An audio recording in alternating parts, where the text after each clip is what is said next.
दोस्तों अगर बिजनेस की बात करें तो सबसे प्रॉफिटेबल बिजनेस माना जाता है शॉपिंग मॉल का बिजनेस। लेकिन हाल ही में एक खबर निकल कर आई है जिसमें कि दिल्ली एनसीआर का बहुत बड़ा मॉल शिप्रा मॉल बिक चुका है।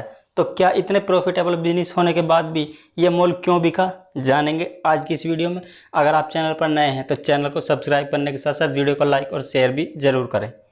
दोस्तों शिप्रा मॉल दिल्ली और गाजियाबाद के नेशनल हाईवे पर, जो कि नोएडा के बॉर्डर के पास इंदिरापुरा में वहाँ पर है। ये एक बहुत ही लोकप्रिय मॉल है। यहाँ पर दिल्ली और गाजियाबाद के मोस्ट युवा यहाँ पर शॉपिंग करने के लिए आते हैं और युवाओं के लिए ये एक शॉपिंग हब जैसा बना हुआ है और इसकी काफ़ी ज़्यादा पॉपुलैरिटी भी है। और इस मॉल का कारोबार अच्छा खासा चल भी रहा है। ऐसा नहीं है कि इस पर काफ़ी ज़्यादा कर्ज था या ये मॉल चल नहीं रहा था। इसमें अच्छे खासे लोग आते हैं और यहाँ पर शॉपिंग करते हैं। लेकिन फिर इसको बेचने की नौबत क्यों आई? हालांकि इसके बिकने के बारे में जाने उससे पहले जानते हैं कि इसकी शुरुआत कैसे हुई थी।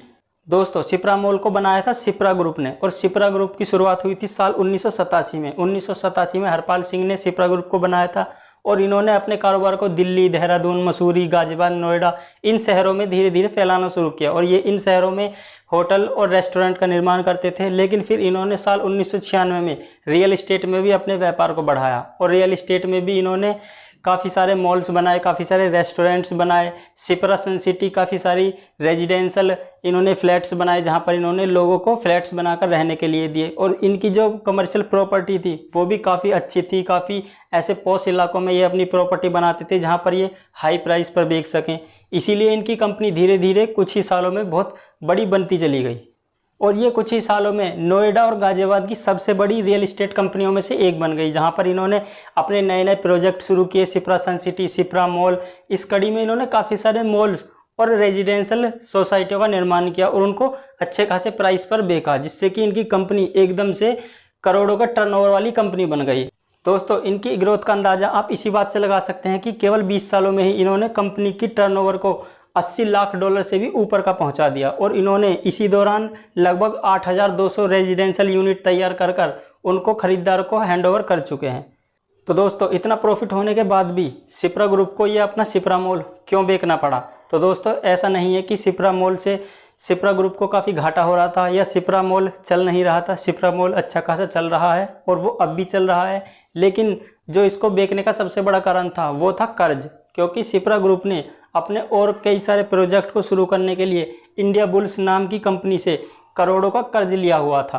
और जो उन्होंने वो प्रोजेक्ट चालू किए थे वहाँ पर उनको काफ़ी ज़्यादा लॉसेस हुए। लॉस तो इनको हुआ ही था और इनको प्रॉपर्टी टैक्स में भी कुछ विवाद था, जहाँ पर भी इनके मॉल को 2 दिनों के लिए सरकार ने बंद कर दिया था। इसीलिए इनको उन प्रोजेक्ट में काफ़ी ज़्यादा लॉसेस हुए और इस तरह से ये इंडिया बुल्स के उस करोड़ों रुपए के कर्जे को चुका नहीं पाए। लेकिन जब इंडिया बुल्स से इन्होंने लोन लिया था तो शिप्रा मॉल के साथ साथ ही इन्होंने अपनी 6 प्रॉपर्टीज़ को और वहाँ पर गिरवी रखा था कि अगर हम लोन नहीं दे पाए तो आप हमारी ये प्रॉपर्टी बेच सकते हैं। इसीलिए फिर जब शिप्रा ग्रुप अपने उस कर्ज को चुका नहीं पाया तो इंडिया बुल्स ने इनको डिफॉल्टर घोषित करके इनके इस शिप्रा मॉल की नीलामी कर दी, जो कि 551 करोड़ रुपए में हिमरी ग्रुप ने खरीद लिया। हिमरी ग्रुप भी रियल इस्टेट में ही काम करते हैं।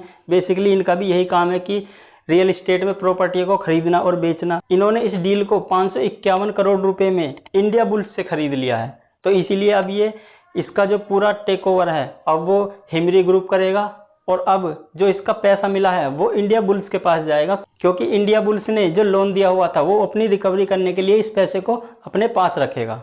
हालांकि शिप्रा ग्रुप भी नहीं चाहता था कि शिप्रा मॉल उनका बिके, इसीलिए उन्होंने कोर्ट में इंडिया बुल्स के खिलाफ केस डाला था। लेकिन फिर सुप्रीम कोर्ट ने अपना फैसला सुनाते हुए इंडिया बुल्स से कहा कि आप इसकी नीलामी कर सकते हैं और इसीलिए फिर ये बाकी की कार्रवाई हुई है। और पिछले ही शुक्रवार को ये डील डन हुई है, जो कि 550 करोड़ रुपए की हुई है। हिमरी इस्टेट प्राइवेट लिमिटेड ने भी शिप्रा मॉल को खरीदने में दिलचस्पी इसीलिए दिखाई है क्योंकि उनको भी पता है कि ये दिल्ली और गाजियाबाद के बॉर्डर पर एक ऐसी कमर्शियल प्रॉपर्टी है जो कि काफ़ी उसको प्रॉफिट करा सकती है।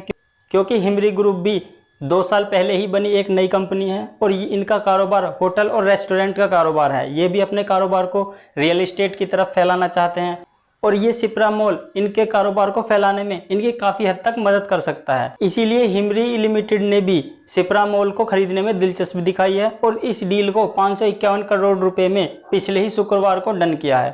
तो अब देखने वाली बात यह होगी कि हिमरी ग्रुप इसको कितना और आगे तक लेके जा पाते हैं।